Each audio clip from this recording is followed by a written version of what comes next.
convene us all since day one, the relevant government agencies, DOH, DOLE, DFA, TESDA, DMW, OWAG, to come together and provide the utmost post-repatriation assistance, post-arrival assistance. So, joint forces kami.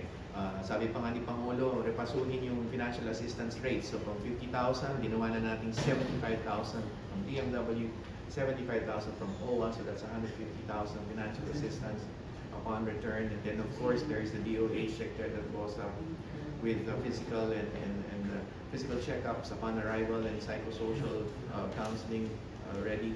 And then SecRex, Gatchalian, and DSWD with livelihood and financial assistance. TESDA, through DG Benitez, will be providing the training vouchers. Pag-uwi, binibigyan sila ng blank training vouchers, which means they can fill in any training course they would want in any training tester accredited training institution for free. Okay? And then, of course, Sec Benny Laguesma and the DOLE for employment facilitation.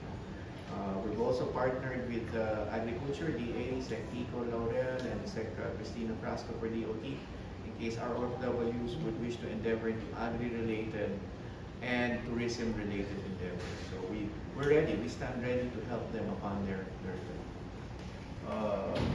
all of them are still in the process of discerning or deciding, but the call of the ambassador over the weekend really was to tell them, please decide to come home because the situation may worsen.